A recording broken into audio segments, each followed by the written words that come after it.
세상에 떠도는 기묘한 괴담들.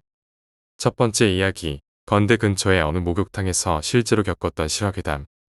지금 사는 이 동네에 갓 이사 왔지만 왠지 동네에 목욕탕을 찾을 수 없었어. 그렇게 한참을 헤매다 보니 어떤 지하에 있는 후줄근하고 때에 낀 목욕탕을 찾았어. 왠지 분위기가 이상하더라. 왠지 모르게 위화감이 들고 깨름칙했어. 위험한 일이 있을 것 같은 오래 묵은 냄새도 나더라. 기분 나쁜 암모니아 냄새도 말이야. 별 생각 없이 씻고 있는데 오늘따라 거울에 비친 내 모습도 이상한 거야. 옆에서 누군가 지켜보는 듯한 느낌이 들고 이상했지만 마음을 가다듬고 탕에 들어갔어. 그런데 뭔가 이상한 기운이 느껴지더라. 보니까 옆에서 어떤 남자가 내 몸을 뚫어져라 쳐다보고 있더라고. 붉대 안경을 끼고 머리가 좀 벗겨진 사람이었는데 나이가 30대 중후반 정도 되어 보였어. 솔직히 정말 짜증나게 생겼더라. 뭔가 이상하다 싶었지만 그냥 그러려니 했어. 아는 사람이라도 닮았나 보다 하고 말이야. 그런데 이 남자가 끝까지 계속 쳐다보는 거야. 솔직히 기분 나쁠 정도로 말이야. 그런데 그게 끝이 아니었어. 뒤에 있는 냉탕에서 덩치 큰 남자도 꼿꼿이 서서 나를 무섭게 응시하고 있더라고. 기분이 더러워져서 그냥 탕에서 나와 사우나로 들어갔어. 근데 얼마 지나지 않아서 아까 그 안경 낀 남자가 따라 들어오는 거야. 좀 구석에 가서 앉아줬으면 했는데 계속 내 앞에서 서성거리고 얼쩡거리더라. 와, 그때부터 조금씩 소름이 돋기 시작했어. 이 남자가 나를 따라다니고 있구나. 직감했지. 빨리 여기서 벗어나야겠다는 생각이 들어서 때를 밀고 머리 감으러 나왔어. 역시나 따라 나오더라. 그리고 내 근처에서 서성거리면서 내 덜렁이를 보려는 건지 고개를 숙이더라고. 이게 말로만 듣던 시선 강간이구나 싶었어. 내가 계속 기분 나쁜 눈치를 주니까 그제야 나가더라. 아예 문 열고 나가길래 이제 저 남자 집에 가려나 보다 하고 안도했어. 근데 다 씻고 탈의실 쪽으로 나가니까 그 남자가 아직 있는 거야. 진심으로 소름이 돋았어. 그 남자는 옷을 다 챙겨 입고 누구랑 전화하는 척을 하고 있었어. 딱 봐도 전화하는 게 아니라 연기하는 게 노골적으로 티가 나는데 보란듯이 전화 받는 척을 하더라. 대화 상대도 없는 수화기에 대고 좋은 경우도 있고 나쁜 경우도 있지 하고 말하더라. 시발, 그게 당장 펼쳐질 내 미래를 암시하는 것 같아서 더 소름이었어.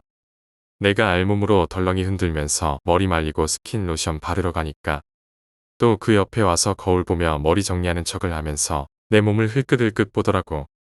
머리카락도 별로 없는 놈이 할 수 있는 한 최대한 빨리 로션 바르고 머리 대충 말리고 빠른 걸음으로 내 옷장으로 가서 옷 챙겨 입었어. 바로 나가버리면 저 놈도 따라 나올 것 같아서 목욕탕 주인 옆에 앉아서 TV 보는 척하면서 그 놈이 나가길 기다렸는데 끝까지 안 나가더라. 결국 내가 먼저 나가서 신발을 신는데 역시나 그 놈이 따라 나왔어. 나는 신발을 대충 구겨 신었는데 그 놈도 자기 신발 꺼내서 신으려고 했어. 정말 지금 생각해도 손 떨리고 무서운 순간이었어. 시간은 얼마 없었고 도망칠 기회도 없어 보였어. 결국 그 놈이 신발을 신으려고 허리를 굽힌 그 순간 내가 도망칠 수 있는 마지막 기회라고 생각하고 미친 듯이 계단으로 뛰쳐나갔어. 그리고 그 놈이 못 쫓아오게 코너를 돌아서 최대한 멀리까지 뛰어나갔어. 다행히 번화가라서 사람들 속에 파묻힐 수 있었어. 너무 무서워서 차마 뒤를 돌아보지 못하겠더라. 뒤에서 발소리가 들리고 그림자가 드리워지면 슬쩍 뒤돌아봤다가 다른 사람인 걸 알고 안도하고 저 멀리서 머리 까진 아저씨가 보이면 괜히 심장이 철렁거렸어. 결국 겨우겨우 집에 돌아왔어. 진짜 뭐랄까. 혐오감과 두려움, 섬뜩함이 동시에 느껴졌어. 그런 놈한테 노려졌다는 느낌이 되게 모욕적이기도 하고 왜 여자들이 밤길에 혼자 다니는 거 두려워하는지 알 것 같더라. 근데 그나마 여자들보단 나았던 게 내가 저 놈이랑 싸우면 두들겨 패서 이길 수는 있을 것 같다는 생각이 들었던 거야. 그래도 혹시나 내가 사는 곳 알아채고 스토킹하진 않을까 겁나서 밖을 못 나가겠더라. 지금도 생각하니 손이 두려움에 벌벌 떨리고 심장이 쿵쾅거려. 암튼 조심하도록 하자. 건대 입구역 근처에 있는 목욕탕이었고 알고 보니까 서울의 유명한 4대 게이 사우나 중 하나라더라. 두 번째 이야기, 시골 할머니의 이야기. 영민이 할머니는 내 블로그에 자주 등장하는 인물이자 우리 병원에서 가장 자주 진료를 받으시는 분 중 한 분이시다. 할머니의 사연이나 할머니와 나 사이의 애증 관계는 익히 알려져 있지만 할머니가 씩씩한 분이라는 사실만큼은 틀림이 없다. 그런데 작년 집에 불이 난 이후로 할머니의 기운이 눈에 띄게 없어 보이셨고 진료 후 병원에 머무는 시간이 많아지셨다. 처음에는 요즘 감기 환자가 많아 병원 로비가 북적거리니까 환자들에게 이런저런 이야기를 나누느라 그러시겠거니 했는데 가만 보니 그게 아니었다. 진료가 마감되고 대기실에 아무도 없는 시간까지 계속 앉아 계시는 것이다. 원래 할머니가 하루에 서너 번씩 병원에 오시는 일은 드문 일이 아니었다. 또 할머니는 일이라도 있으시면 영민이를 데리고 와서 병원 로비에 두고 가실 때가 자주 있었다. 아이를 맡길 데가 없으니 공공근로라도 하시게 되면 가장 안전한 곳이 병원이었던 것이다. 할머니가 진료를 마치고 우리 영민이 좀 봐줘 하고 나가시면 그때부터 영민이는 간호사나 원무과 직원들의 몫이 되었다. 물론 영민이가 특별히 손이 가는 아이는 아니지만 그래도 혹시나 하는 마음이 없지는 않았다. 영민이도 이제 눈치가 백단이라 대기실 제일 뒷줄에 앉아 온종일 TV를 보고 있으면 가끔 직원들이 빵을 주거나 마실 것을 주기도 하고 다른 환자들이 용돈을 쥐어주기도 했다. 또래에 비해 몸무게가 반밖에 나가지 않는 녀석이라 누가 봐도 안쓰럽게 여겨지곤 했다.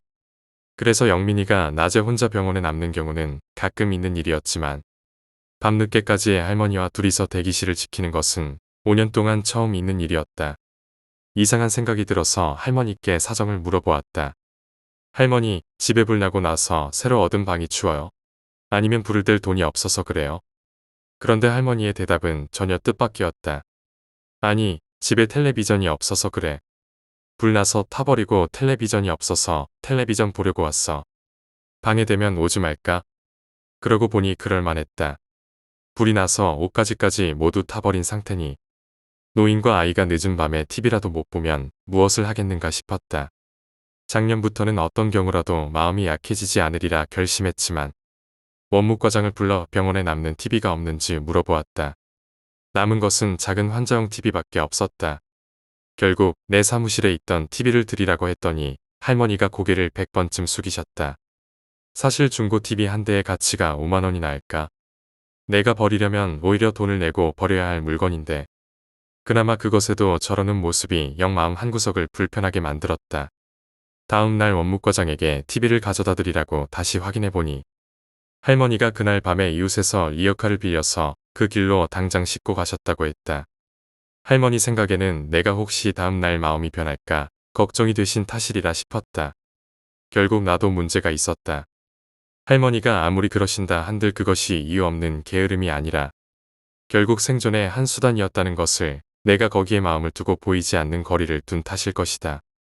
그래서 마음 한편이 영 불편하고 걸려있는데 방금 할머니가 밤에 병원에 또 오셨다. 할머니, 집에 TV 안 나와요? 왜 선이 연결이 잘 안 돼요? 내 질문에 손사래를 치시며 할머니가 대답하셨다. 그게 아니고 서울에 구경 갔다가 허리가 병이 났어. 아침 10시에 갔다가 한밤중에 왔는데 추운데 한데 오래 서 있었고 차를 오래 타서 허리가 아파. 그날 영민이가 하루 종일 병원에 맡겨져 있었는데 그게 결국 관광 때문이셨다는 말인가 싶어서 순간 약간 심기가 불편해졌다. 할머니와 나는 늘 이런 식이다.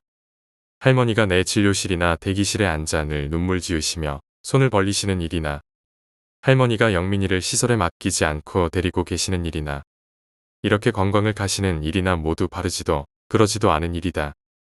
하나는 생존의 문제이고 둘은 혈연과 도구의 문제이며 세 번째는 아무리 형편이 그래도 할머니도 한 번쯤은 웃는 일이 있어야 할 테니 말이다. 이 문제들은 내가 아무리 고민을 해도 이리 얽히고 저리 설켜 결국에는 실타래처럼 뭉치고 만다. 그런데 할머니의 그 다음 말씀이 나를 불편하게 했다. 누가 동네 노인들을 서울 구경시켜준다고 가자더라고. 노인정의 할미들 모두 다 따라갔어. 청와대도 보여주고 청계천인가 좋은 거 해놨다고 그거도 구경시켜준다고 가자는 거야. 그래서 아침에 강변에 모이라는데 가보니 세상에 관광버스가 20대가 넘게 와 있는 거야. 아마 안동 시내 노인들 다 갔을 거야. 그런데 말이야, 막상 따라갔더니 거기 서울의 강가에 차를 내리더니 모두 데리고 방송국 앞에 가는 거야. 나는 방송국 구경 먼저 시켜주려는 줄 알았어. 그런데 누가 나오더니 뻘건띠를 하나씩 주고 손에 글씨 달린 막대기를 하나씩 주더니 손뼉을 치라는 거야. 그러고는 따라 하라는데 그게 무슨 정모 사장 물러가라라고 하면 우리가 물러가라 하고 손뼉을 치고 막대기 흔들고 하는 거야. 할미들이 그래도 그거라도 해야 구경하는 갑다 싶어서 그냥 물러가라 하면 손뼉치고 했거든. 그런데 좀 있으니 기자라는 사람이 묻대. 할머니들 여기서 뭐해요? 하길래 그래도 아무리 늙은 병신이라도 눈치는 있거든. 우리가 놀러 왔다 하면 우리를 데리고 온 사람들이 다친다 싶어서 정모 사장 물러가라고 그거 하려고 왔다고 했어. 다들 그런데 망할 놈들이 세상에 그거 끝나고 도로버스 태워서 그냥 와버리잖아. 김밥 2주라고 돼지고기 삶은 거 조금 하고 떡도 쪼가리 주고는 밥도 안 주고 그걸로 서울 방송국 구경했다는 거야. 그래서 오는데 사방에서 할미들이 허리 아프다고 앓는 거야. 그 추운데 그 짓을 했으니 몽땅 속았지 뭐. 나는 이 말을 듣고 정말 이건 아니다 싶었다. 할머니의 사연이야. 그나마 이상한 물건 파는데 속으신 게 아니라 다행일 수 있지만 세상에 이게 무슨 일인가? 사회는 다양하고 누구나 소수의 의견을 개진할 자유가 있다. 소수는 그 자체로서 보호받아야 하고 그것이 바로 인권이다. 나는 누가 광화문 내거리에서 김일성 만세라고 외쳐도 그가 간첩행위를 하지 않는 한 그 사람을 가련하게 여기겠지만 처벌하는 데는 반대한다. 왜냐하면 그가 바로 짐승과는 달리 생각을 하는 사람이기 때문이다. 그러나 그가 만세 삼창을 하는 것은 자유지만 귀가 약한 누군가에게 이 만세는 김구 선생을 위해 하는 것이라고 속이고 만세 삼창을 시킨다면 그것은 안 되는 일이다. 그것은 누구나 스스로 존중받기 위해 우리가 지켜야 할 사회적 약속이기 때문이다. 그래서 나는 이 일의 경위도 자세히는 모르고 누군가가 왜 할머니들에게 이런 일을 시켰는지 그 주장이 옳은지 틀린지도 모르지만 내가 아는 한 분명한 것은 절대로 이런 일은 있어서는 안 된다는 점이다. 비록 그 일이 아무리 옳은 일일지라도 자신의 의사를 관철하기 위해서 이런 수단을 동원해서는 안 되는 일이다. 어쨌건 그 물러가야 할 사람이라는 사장과 무슨 사연인지 무슨 일을 하는 사람들인지는 몰라도 그 사람을 물러가라고 할머니들을 동원했다는 또 다른 사람들이 서로 다투는 동안 영민이 할머니는 진통제 주사를 맞고 물리치료를 받았으며 영민이는 그날 하루 종일 병원 대기실에서 오가며 또 하루를 천덕꾸러기로 지내야 했다. 세 번째 이야기, 20년 전의 벽을 긁는 소리. 2002년 고등학교 시절이었어. 나와 집이 가까웠던 A란 친구와 B란 친구는 고등학교 동창이었어. 이야기 흐름상 A와 B라고 줄여서 이야기할게. 날씨도 선선했던 터라 주말 밤엔 항상 모여 치킨 먹으며 건전한 생활을 즐겼지. A 집 근처에 조용한 공터가 있었는데 그곳이 우리 아지트 같은 곳이었어. 그날도 토요일에 치킨에 음료수를 사서 먹으며 조용히 이런저런 이야기를 나누며 주말을 즐기고 있었지. 주말을 그렇게 즐기고 새벽에 A 집에 들어가 한숨 자고 일어나서 A와 라면을 끓였고 B는 맥콜과 사이다를 너무 많이 마셔서 좀 더 자겠다고 A의 방에 가서 잠들었어. A와 나는 라면을 먹으면서 영화를 보고 있었는데 갑자기 B가 땀에 흠뻑 젖어 거실로 나오는 거야. 우리는 멀뚱멀뚱 서 있는 B를 보고 일어났냐. 라면 먹어라. 하고 말했지. 그런데 B가 나 가위 눌렸어. 라고 말하는 거야. 갑자기 분위기가 싸해지더라. 참고로 B는 가위 자주 눌리는 친구였어. 전날에도 가위에 관한 이야기를 했었고 그래서 무섭기도 하고 호기심에 B에게 이야기해보라고 했어. 자고 있는데 누가 벽을 긁더라. 처음에는 슥슥하고 긁는데 점점 빠르게 쓱쓱 하더니 갑자기 비명을 지르며 미친 듯이 긁길래 겨우 깼어. 그러자 A가 말했지. 옆집 할머니 되게 정정하셔. 그리고 그 집에 이상한 사람들 안 살아. A가 시계를 보더니 지금 옆집 할머니 교회 가셔서 집에 아무도 없어. 무서워서 나랑 B는 바로 집으로 향했어. 그리고 나는 또 다른 친구 집에 갔다가 난생 처음으로 귀신의 존재를 봤어. 네 번째 이야기, 내 방에서 엄마가 귀신을 목격했다. 이 일이 일어난 것은 작년 초 겨울이었어. 작은 빌라에서 거주할 때였고 지금은 그리 멀지 않은 인근 아파트로 이사해서 살고 있어. 우리 엄마는 오랜 간호사 경력을 바탕으로 요양사 학원에서 강의를 하시고 평소에 책도 많이 읽으셔서 허튼 소리나 허튼 생각은 절대 하지 않는 성격이셔. 아버지는 일 때문에 중국에 계시고 그러니까 무슨 일이었냐면 작년 초 겨울 어느 날 내가 일을 마치고 외박을 한 날이었어. 새벽에 인기척이 느껴져서 엄마는 내가 늦게 들어와 거실에서 돌아다니는 소리인 줄 알았대. 그런데 내가 외박 중이라는 걸 깨닫고 이상해서 나가보니 아무도 없더래. 그래서 내 방으로 가보니 불은 꺼져 있었는데 머리가 산발 상태에 형형색색의 머리핀을 한 체구 작은 여자가 소복인지 두루마리 옷인지를 입고 제 침대에 기대어 앉아 있더래. 너무 놀라서 방문을 닫아버리고 거실 불을 켜고 다시 제 방에 들어가 보니 아무도 없었다는 거야. 도둑일 가능성도 있었겠지만 당시 집은 4층 빌라였고 현관문은 도어록이었기에 그럴 가능성은 희박했어. 규칙적으로 생활하시고 신체적, 정신적으로 건강한 엄마가 헛것을 본 건가 싶었지. 그런데 문제는 한 달 뒤에 엄마가 같은 것을 또 목격해버렸다는 거야. 그때는 내가 외박이 아니라 퇴근하고 집에 왔다가 친구들과 술자리를 갔던 날이었어. 늦은 시간에 엄마에게서 전화가 계속 와서 받았는데 무섭다고 일찍 귀가하라는 거야. 하지만 술 기운에 그냥 의뢰하는 귀가 재촉으로 여기고 새벽에 들어갔어. 그런데 새벽에 집에 들어가 보니 엄마가 온 집에 불을 다 켜두고 거실에서 TV만 보고 계시더라고. 왜 불을 다 켰냐고 물어보니 한 달 전에 봤던 그 여자를 또 봤다는 거야. 엄마의 말을 듣고 나서 온몸에 소름이 쫙 돋았어. 그 여자는 다시 제 침대에 기대어 앉아 있었고 이번엔 고개를 움직였다는 거야. 엄마가 비명을 지르고 불을 못 켜고 방문을 닫았는데 온 집에 불을 켜고 다시 제 방에 들어가 보니 아무도 없었다는 거야. 그 뒤로 나는 외박 없이 집에 붙어 있었고 잘 때는 방뿐만 아니라 거실에도 불을 켜두고 엄마 방에서 잤어. 왜 갑자기 이런 일이 일어난 건지 그 존재의 정체는 뭔지 수시로 생각해봤지만 답이 나오지 않았어. 다행히 빌라 전세 만료 기간이 다가와 이사를 갔고 지금은 새 아파트에서 잘 지내고 있어. 하지만 그 빌라를 지나칠 때마다 아직도 소름이 끼쳐. 5번째 이야기, 군대에서 귀신을 봤다. 이 이야기는 실화를 바탕으로 했고 한치의 거짓도 없어. 사실 별거 아닌 것 같기도 해. 나는 08 군번으로 논산훈련소에서 분대장으로 근무했어. 내가 있던 연대는 한 개 소대에 훈련병 40명 정도, 분대에 10명 정도 있었고 한 개 분대씩 내무실 하나, 총 4개의 내무실을 썼지. 군대 다녀온 사람들은 아시겠지만 간이교육이라고 해서 내일 있을 훈련 브리핑이나 간단한 교육을 실내에서 할 때가 있어. 소대별로 한 개 분대로 모든 소대 인원을 모아서 침상에 콩나물처럼 앉혀놓고 교육을 하지. 보통 교육할 분대장이 비어있어야 할 내무실에 사람이 있는지 없는지 확인하기 위해 4분대 내무실에 갔다가 1분대로 쭉 이동하는데 내가 4분대 쪽으로 가는데 누가 후다닥 하고 창문 쪽으로 뛰어가는 거야. 그런데 1층이었고 창문은 방충망이 피스로 박혀 있어서 도망칠 수 없었거든. 그래서 나는 선임 중 한 명이 장난치거나 멍청한 훈련병이 헛짓거리하는 줄 알고 느긋하게 소리치며 4분대로 들어갔어. 그런데 뛰어가던 모습이 이상했어. 일단 실내에서 활동복이 아니라 전투복을 입고 있었고 전체적으로 피부색이 거뭇거뭇했지. 내가 잘못 본 거라 생각했는데 그 형체가 뚜렷하지 않고 검은 그림자처럼 흐릿했어. 내무실로 들어가 보니 아무도 없더라. 약간 무서웠지만 별 생각이 들지 않았어. 그냥 잘못 봤구나 이 정도로 생각하고 잊어버렸지. 그 이후로 아무 생각 없이 지내다가 3개월 정도가 흘렀어. 추운 겨울로 기억해. 공반기라고 훈련병들이 나가고 다음 훈련병 받는 준비를 하는 기간이 있었는데 그때는 조교들끼리 경계 근무를 서.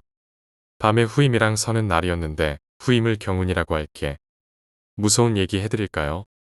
뭔데? 기준이가 1층에서 귀신 봤답니다. 뭔 귀신, 언제? 기준이 첫 당직 설 때 불침번 교대할 때 티바리들 중앙으로 다 모이잖아요. 다 모여서 교대하는데 한 놈이 안 오고 복도 한가운데에 서 있었답니다. 그래서 기준이가 너 뭐냐라고 불러도 미동도 없어서 뭐냐고 하면서 그쪽으로 다가갔는데 갑자기 사소대 쪽으로 휘꺾어서 가더래요. 그래서 기준이가 어이가 없어서 내가 거기로 가면 어쩌려고 해 하면서 갔는데 아무도 없더래요. 발소리도 안 나고 잠가놓은 화장실만 살짝 열려 있었대요. 그거 귀신 아닙니까? 좀 무섭네. 근데 잘못 본 거 아닐까? 이런 식으로 대화하고 나서도 잊어버렸지. 그러다가 기준이랑 작업하면서 그 얘기가 생각나서 물어봤어.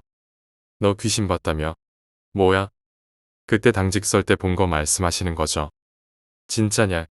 너 쫄았지? 아닙니다.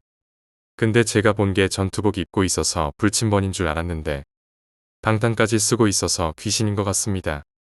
게다가 사소대 화장실 쪽으로 간 게 좀 이상했습니다. 어떻게 생겼어?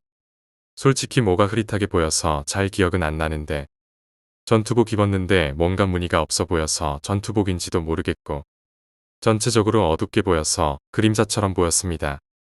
이야기 듣고 나니 내가 봤던 귀신이 생각났어. 생김새를 물어보니 우리가 같은 걸 본 것 같더라. 심지어 나는 보고 난 이후에 잘못 본 거라 생각해서 아무에게도 말하지 않았거든. 그 이후로 귀신 봤다는 훈련병이나 조교들이 계속 나왔고 이야기 들어보면 거의 다 생김새가 비슷했고 혼자 서 있다는 점과 가까이 다가가면 코너를 돌아서 달려간다는 공통점이 있었어. 특히 사소대 화장실은 이상하게 별로 쓰지도 않는데 화장실 소변기나 대변기가 자주 막히고 예전에 거기서 전투와 끈으로 누가 자살했다는 소문이 있어서 잠가놓고 사용하지 않는 곳이었거든. 그 소문은 별로 퍼지지도 않고 딱히 무서워할 만한 일이 생긴 것도 아니라서 별 조치 없이 넘어갔어. 그게 뭐였을까? 정말 귀신을 본 걸까? 꿈이나 가위 눌림에서 귀신을 본 적은 많지만 실제로 본 건 처음이자 마지막이었어. 그냥 지나가던 귀신이 군복 입고 놀려주는 게 재밌어서 장난친 걸까? 여섯 번째 이야기, 학교 주변에 무덤이 많았다. 그냥 별거 아닐 수도 있는데 나는 개인적으로 지금도 오피스텔 살면서 있는 습관이 있어. 아무리 주말이든 뭘 하든 쓰레기 버리러 가면서도 씻고 추리닝도 정갈한 걸 입고 나가는 편이야. 부연 설명이라고 해야 될지 모르겠지만 나는 지잡대 출신이야. 학교 주변에 무덤이 많았고 도시에도 무덤이 많았어. 대학교 1학년 OT 때 친해진 복학생 형이랑 같이 내 자취방에서 시험 공부를 하고 있었는데 졸려서 과제는 하나도 못하고 잠이 들었어. 대부분 원룸이 그렇겠지만 신발장을 중심으로 사면이 신발 서랍, 방 입구, 현관문, 그리고 화장실로 이어졌어. 화장실을 가려면 신발장을 지나야 했어. 나는 그날 술도 먹고 피곤해서 잠이 들었는데 일어나 보니 점심시간이었고 그 형은 없었어. 그래서 부랴부랴 나갈 준비를 하는데 화장실 쪽으로 뛰어가서 변기에 앉아있는데 소름이 확 돋는 거야. 현관문이 잠겨 있었거든. 변기에 앉아있다가 바지도 못 올리고 폰 찾으러 방에 가서 그 형한테 태연하게 이야기했어. 나 나가야 되는데 집 열쇠 들고 잠그고 나가면 어쩌냐고. 그런데 그 형은 그런 적 없다고 하더라고. 돌아보니 식탁 위에 현관문 키가 딱 있었어. 온몸에 소름이 확 돋으면서 뛰쳐나갔어. 그날은 시험 치는 날인데 바지 올리고 씻지도 않고 슬리퍼 상태로 학교에 갔어. 일곱 번째 이야기, 대학 선배의 군대 괴담. 대학교 선배에게 들은 실화야. 보통 군대 귀신 이야기나 괴담 들으면 실화가 아닌 것 같은 것도 있지만 이 이야기를 실화라고 믿는 이유가 있어. 형이 이야기를 할 때 내내 팔뚝에 소름이 돋아 있었고 이야기를 마치고 형이 관련 기사가 있으니 찾아보면 있을 거라고 했어. 그래서 찾아보니 비슷한 시기에 관련된 기사가 있더라고. 이야기 시작할게. 아는 형을 A형이라고 할게. 대학 수업이 끝나고 동기 2명과 같이 A형 자취방에 놀러갔어. 치맥을 먹으며 놀다가 밖에 비도 오니까 A형이 무서운 얘기를 몇 개 해주더라. 모두 군대에서 겪은 이야기였어. A형이 복무하던 부대는 산길 방향 후문 쪽에 위병소가 있었대. 늘 평범하게 위병소 근무를 서고 있었는데 어느 날부터인가 사슴 한 마리가 위병소에서 30m 정도 떨어진 곳에서 고개를 위병소 쪽으로 돌린 상태로 위병들을 쳐다보며 한 발로 땅을 파기 시작했대. 시간대도 늦은 새벽, 2시간 정도 그러다가 사라지길 일주일 넘게 반복했대. 일주일 내내 그러니까 위병들끼리도 근무 교대할 때 사슴 아직 있냐? 지금 땅 파고 있어. 이렇게 묻는 게 일상이 되었대. A형은 사슴이 너무 크고 쳐다보는 게 무서워서 근무 설 때 사슴한테 총을 겨누고 눈 한 번도 다른 데로 돌리지 않았다고 하더라. 갑자기 자기한테 달려들면 공포탄이라도 쏘려고 했대. 2주 차에 접어들었는데 A형이 근무를 마치고 교대한 교대자에게서 사건이 일어났어. 늘 위병소를 쳐다보며 한쪽 다리로 땅을 파던 사슴을 주시하던 위병들이 평소와 다른 소리를 들었대. 원래는 흙을 파는 소리만 들렸는데 갑자기 텅텅하는 소리가 들렸대. 뭔가 땅이 아닌 다른 걸 긁는 소리였어. 사슴은 땅 파는 걸 멈추고 위병들을 잠시 쳐다보더니 사라졌대. 이상함을 느낀 위병 중 선임이 랜턴을 켜고 사슴이 땅을 파던 자리에 다가가서 확인해보니 나무 상자 같은 게 살짝 보였대. 주변 땅을 어느 정도 파헤쳐보니 이상한 냄새가 나는 군대에서 흔히 볼 수 있는 교보제 나무 박스가 나왔대. 뚜껑을 열어보니 토막난 시체가 들어있었고 부대가 난리가 났대. 조사 결과 부대에 근무하는 부사관 한 명이 애인을 토막살인한 후 부대 여기저기에 묻어두고 태연히 근무를 하고 있었대. A형이 말하면서 팔뚝을 보여줬는데 사람 팔에 닭살이 그렇게 돋아있는 건 정말 처음 봤어. 귀신 한 번 안 나오는 이야기인데도 듣는 내내 소름이 돋았어. 여덟 번째 이야기, 군대에서 또 다른 귀신을 본 이야기. 이건 또 다른 군대 이야기인데 내가 복무하던 부대에서 겪은 실화야. 군대에서 귀신 이야기는 꽤 흔하지만 실제로 본 사람은 그리 많지 않다고 하잖아. 하지만 나는 직접 경험했어. 내가 복무하던 부대는 산골에 위치해 있었고 특히 겨울에는 눈이 많이 내려서 부대 전체가 고립되곤 했어. 그날도 그런 겨울밤이었지. 부대 내에서 가장 무서운 곳은 야간 경계 근무를 서는 초소였어. 그 초소는 특히 산속 깊은 곳에 있었고 낮에도 음산한 분위기가 감돌았어. 어느 날 밤 나와 내 후임이 초소 근무를 서게 됐어. 후임이 근무를 서는 동안 나는 잠시 눈을 붙이려고 했지. 그런데 자다가 갑자기 추워서 깼어. 전혀 따뜻한 날씨는 아니었지만 뭔가 오싹한 한기가 느껴지더라고. 그때 후임이 형, 이상한 소리 들리지 않아요? 라고 말했어. 나도 귀를 기울여 봤는데 분명히 아무도 없는 산속에서 누군가 숨을 헐떡이는 소리가 들리는 거야. 마치 무언가를 끌고 오는 것 같은 소리와 함께 말이야. 우리는 서로 눈빛을 교환하며 긴장했어. 저기 뭔가 보인다. 후임이 손가락으로 가리켰어. 정말로 멀리서 어떤 형체가 서 있는 것처럼 보였어. 그 형체는 분명히 사람 같았지만 자세히 볼수록 사람 같지 않았어. 얼굴이 없는 것 같았고 팔과 다리도 너무 길게 보였어. 우리는 무슨 일이 일어날지 모른다는 생각에 무전을 통해 본부에 연락하려 했지만 그 순간 후임이 갑자기 비명을 지르며 쓰러졌어. 나는 후임을 붙잡고 정신을 차리라고 했지만 후임은 계속 몸을 떨면서 그거 사람이 아니에요. 라고 외쳤어. 나는 후임을 진정시키고 초소를 빠져나가기로 결정했어. 뒤도 돌아보지 않고 후임을 끌고 뛰었지.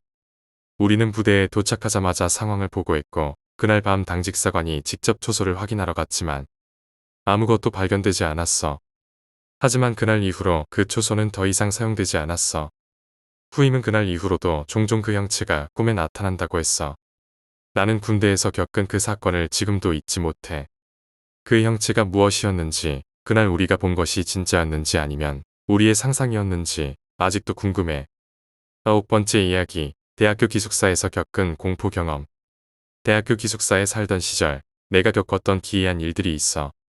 기숙사는 오래된 건물이었고 그 특유의 낡은 분위기 때문에 밤에는 꽤 으스스했어. 특히 3층에 있는 내 방은 유독 이상한 일이 많이 일어났지. 하루는 밤 늦게까지 과제를 하느라 깨어 있었어. 모든 룸메이트들은 이미 잠들었고 나는 홀로 컴퓨터 앞에 앉아 있었지. 그때 갑자기 방에 불이 깜빡거리기 시작했어. 나는 아무렇지 않게 넘어가려 했지만 불이 계속 깜빡거려서 이상한 예감이 들었어. 컴퓨터 화면을 쳐다보며 과제를 계속하던 중 갑자기 창문 쪽에서 무언가가 툭툭 치는 소리가 들렸어. 처음엔 바람 때문인가 싶었는데 그 소리가 점점 커지더니 마치 누군가 창문을 두드리는 것처럼 느껴졌어. 나는 겁에 질려 창문 쪽을 보지 않으려고 했지만 결국 참지 못하고 돌아봤어. 창문 밖에는 아무것도 보이지 않았어. 하지만 그때 방의 온도가 급격히 떨어지는 게 느껴졌고 내 컴퓨터 화면이 갑자기 꺼져버렸어. 나는 당황해서 일어나 전원을 다시 켜보려 했지만 전원은 들어오지 않았어. 그때 룸메이트 한 명이 일어나서 왜 이렇게 추워가 하며 방에 불을 켰어. 불이 켜지자마자 방 안에 이상한 기운이 사라졌어. 컴퓨터도 다시 켜졌고 나는 겨우 안도할 수 있었지. 그 사건 이후로 나는 그 방에서 혼자 밤늦게까지 깨어있는 것을 피하려고 했어. 하지만 그 일이 끝이 아니었어. 며칠 후 기숙사 복도에서 친구와 늦게까지 이야기를 나누고 있었는데 복도 끝에서 누군가가 서 있는 것처럼 보였어. 우리는 처음에 다른 학생인가 싶었지만 그 사람은 우리 쪽으로 다가오지 않고 그냥 서 있기만 했어. 가까이 다가가서 보니 그 사람은 얼굴이 없고 그림자 같은 형체였어. 친구와 나는 그 형체를 보자마자 비명을 지르며 기숙사 방으로 뛰어들어갔어. 그날 이후로 그 기숙사에서 유령을 봤다는 이야기가 자주 들려왔고 나와 친구는 그 복도를 피해서 다녔어. 기숙사에서 겪은 일들은 아직도 나에게 강한 인상을 남겼어. 지금은 다른 곳에서 살고 있지만 그 시절을 떠올리면 여전히 소름이 돋아. 10번째 이야기, 지하철에서 만난 이상한 사람. 이거 몇 년 전 내가 지하철에서 겪은 일이야. 어느 날 저녁 나는 퇴근하고 지하철을 타고 집으로 가는 길이었어. 지하철은 평소처럼 붐볐고 나는 자리를 잡고 앉아 있었지. 그때 갑자기 한 남자가 내 앞에 서더니 이상하게 나를 쳐다보기 시작했어. 처음에는 그저 우연히 눈이 마주친 건가 싶었는데 그 남자는 계속해서 나를 응시했어. 그의 시선이 너무 불편해서 다른 곳을 보려고 했지만 그의 시선에서 벗어날 수 없었어. 그 남자는 허름한 옷을 입고 있었고 눈빛이 이상하게 텅 비어 있었어. 마치 나를 통해 뭔가를 보려는 듯한 느낌이었지. 나는 점점 불안해졌고 그 남자에게서 벗어나기 위해 다음 역에서 내리려고 했어. 역에 도착하자마자 나는 급히 자리에서 일어나 내렸어. 하지만 그 남자도 나를 따라 내리는 거야. 나는 너무 당황해서 다른 출구 쪽으로 걸음을 재촉했어. 그 남자는 여전히 나를 따라오고 있었고 그걸 깨닫는 순간 심장이 쿵쾅거렸어. 나는 최대한 빨리 지하철역을 빠져나가려고 했지만 그 남자는 여전히 나를 따라오고 있었어. 도망칠 수 있는 방법이 없다고 생각했을 때 다행히 번화가에 도착했어. 나는 사람들 사이로 몸을 숨기며 걷다가 그 남자가 더 이상 따라오지 않는 것을 확인하고 나서야 겨우 안도할 수 있었지. 그 이후로 지하철을 탈 때마다 나는 항상 주변 사람들을 살피게 되었어. 그 남자가 누군지, 왜 나를 그렇게 쫓아왔는지 알 수 없었지만 그날의 경험은 정말 무서웠어. 11번째 이야기, 어릴 적 시골집에서 겪은 이상한 일. 어릴 적 시골집에서 겪은 일이 있어. 내가 살던 시골집은 아주 오래된 한옥이었어. 큰 마당과 대나무 숲이 있었고 밤에는 별이 쏟아질 듯한 하늘이 보였지. 하지만 그 집에는 언제나 이상한 기운이 감돌았어. 하루는 여름밤에 더워서 창문을 열고 자고 있었어. 그날따라 이상하게 잠이 오지 않아서 눈을 뜬 채로 누워 있었는데 창밖에서 무언가가 스치는 소리가 들렸어. 나는 바람에 나뭇잎이 흔들리는 소리라고 생각했지. 하지만 그 소리는 점점 가까워지더니 마치 누군가가 창문 밖에서 나를 지켜보고 있는 듯한 느낌이 들었어. 나는 너무 무서워서 이불을 뒤집어 쓰고 눈을 감았어. 그런데도 그 소리는 멈추지 않았고 오히려 더 가까워지는 것 같았어. 그렇게 한참을 이불 속에서 떨고 있다가 갑자기 창문이 쿵 하고 닫히는 소리가 들렸어. 그 순간 온몸에 소름이 돋았고 나는 비명을 지르며 방에서 뛰쳐나갔어. 엄마는 내가 악몽을 꿨다고 생각하며 나를 달래주었지만 나는 그날 밤 다시 잠들 수 없었어. 그 후로도 시골집에서 종종 이상한 소리가 들리거나 문이 저절로 열리고 닫히는 일이 있었어. 지금은 그 집이 허물어지고 새로운 집이 지어졌지만 그 시절의 기억은 여전히 내 마음속에 남아있어. 12번째 이야기, 친구의 귀신 경험. 마지막으로 친구가 겪은 이야기를 해줄게. 이 친구는 원래 귀신 같은 거 안 믿는 사람이었는데 그 경험 이후로는 완전히 달라졌어. 친구는 어느 날 밤 늦게 집에 돌아가는 길이었어. 그날따라 이상하게 기분이 찝찝하고 누군가 자신을 따라오는 것 같은 느낌이 들었대. 하지만 뒤를 돌아봐도 아무도 없었지. 집에 도착해서 현관문을 열고 들어가려는데 갑자기 뒤에서 누군가가 기다려라고 말하는 소리가 들렸대. 친구는 너무 놀라서 뒤를 돌아봤지만 아무도 없었어. 하지만 그 순간 문틈 사이로 차가운 바람이 불어오더니 문이 저절로 닫혀버렸어. 친구는 문을 다시 열려고 했지만 문이 잠겨서 열리지 않았어. 너무 당황한 나머지 문을 계속 두드렸고 그제야 문이 스르륵 열렸대. 하지만 집 안에는 아무도 없었고 친구는 결국 그날 밤을 뜬 눈으로 지새웠어. 그 일이 있은 후로 친구는 집에 혼자 있는 것을 두려워하게 되었고 누군가의 기척이 느껴질 때마다 몸이 얼어붙는다고 했어. 지금도 그 이야기를 할 때마다 친구는 당시의 공포를 떠올리며 소름이 돋는다고 해.